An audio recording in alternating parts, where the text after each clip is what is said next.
How's it going, guys? It's Christmas. It's my day off work. I'm self-employed, so I get any day off I want, which is I never get a day off. But today, Christmas Day, I get a day off, and I've just been out ripping and flying. These HQ 5.1 by 3.8 props, these are the HeadsupFPV Evan Turner props. These are the ones he races, and I thought, well, if I'm going to go out and fly, let's just stick these on the quad. The quad is the R38 HD1 spec build. I charged a bunch of packs to go flying with Stingy in Atlanta, and then got rained out. So, the best way, a bunch of packs of storage, you know what it is. One of my favorite things about the DJI system is knowing that if I do lose the quad, or if I just can't be bothered to put a GoPro on today, I'm still going to get usable footage. The air unit is okay, and even the DVR and the goggles is okay if it comes down to it. I mean, if it's that or nothing. Let's go, baby. Oh, let's get some music, too. Let's get some music. Don't have OSD to show me my throttle position. It feels like it wants a much higher kV motor than I'm using. These are the blaster motors. They are 2207, 2450 kV on 4S. I think that Evan runs 2450 kV on 5S, or like 2300 kV on 5S for racing.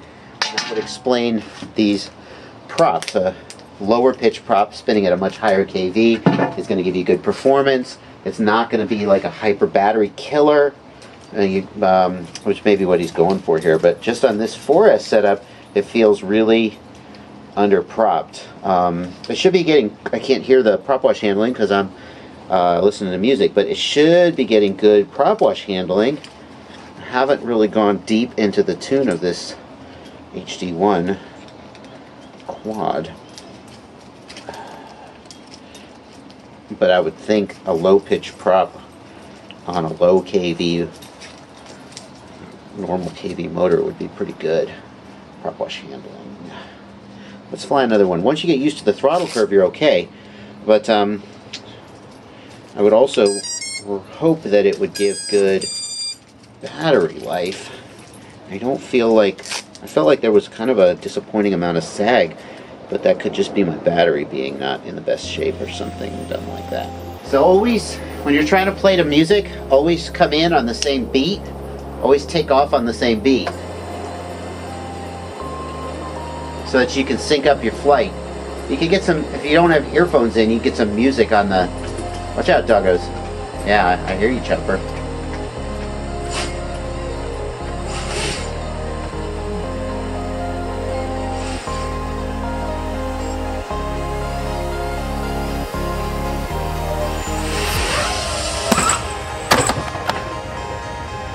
Oh, right, my roof.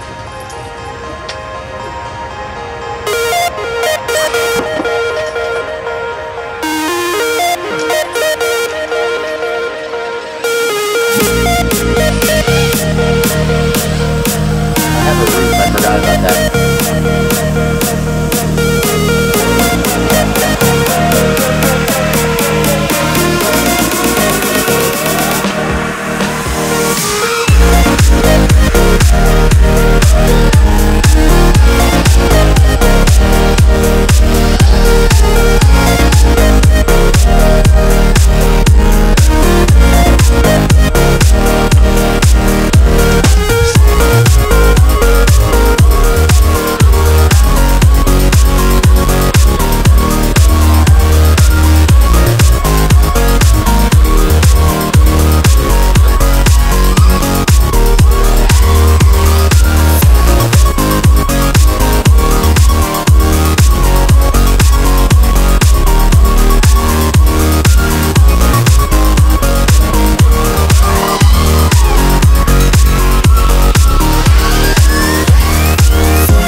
a good one.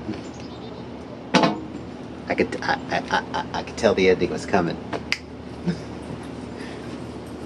So I just want to do a little mini review of these props since I flew them. And my first thought about these props was that my throttle curve was messed up. To be honest with you, when I first took off, I was like, why am I so high in the throttle? I usually fly much higher pitch props. And my hover point is usually down around 30%. I would say these are hovering, I don't know, but much higher. But no, it's just that these low pitch props have a very different throttle response than like a 5x4.8 or a 5x4.5 or something like that. The 5.1 diameter, that extra 0.1 of diameter does get you a little bit more thrust, but not enough to make up for the low pitch. So I found that these 5.1 by 3.8s, like most of the HQ 5.1 props, are very linear and very controllable, especially at the low end. The ability to like do a backflip and come down would just be at just the right altitude, as opposed to doing a backflip and coming down and going pop and kind of overcorrecting and then having to get into it. That they have that for them in spades, but they do not have a ton of high-end thrust. They don't have a ton of acceleration. So you might be saying, Joshua, surely you can't be right. Evan Turner, HeadsupFPV, the fastest at this exact moment, maybe racing pilot in the world. Surely he wouldn't fly a prop that didn't have pop and acceleration, and he flies 5S 2300 kV. So if you over kV the hell out of these, then yeah, so if you're flying these on like 6S 1900 or 2000 kV, 5S 2300 kV, or maybe 4S 27 or 2800 kV, then you're going to start to see that pop and that acceleration. That's my theory. However, if you try to fly these like on a 4S 2700 kV, you might find that the motor just doesn't have the torque to get up to those max RPMs. So you can't just add a crap load of kV and think you're going to get something good out of it. The higher voltage, on the other hand, you're going to be able to reach that top end. That's my theory anyway. I also found that these props they're not super durable. I mean, I did just fly like 7 packs freestyle, crashed a bunch, and I'm still flying on them. We'll check the high def footage to see if it was ruined or not. But just the very first crash I got into, they get kind of all bent up at the tips, and yeah, I mean, I guess if they get bent up but they still fly okay, then they're durable. I didn't break any of them, but I didn't find them to be, I found the tips to be a little fragile. So, there you go. There's your mini review of the HeadsupFPV Evan Turner HQ 5.1 by 3.8 prop. Link in the video description if you want to check it out, if you want to get them. Sure. That's going to do it for this video. Merry Christmas, everybody. Happy flying.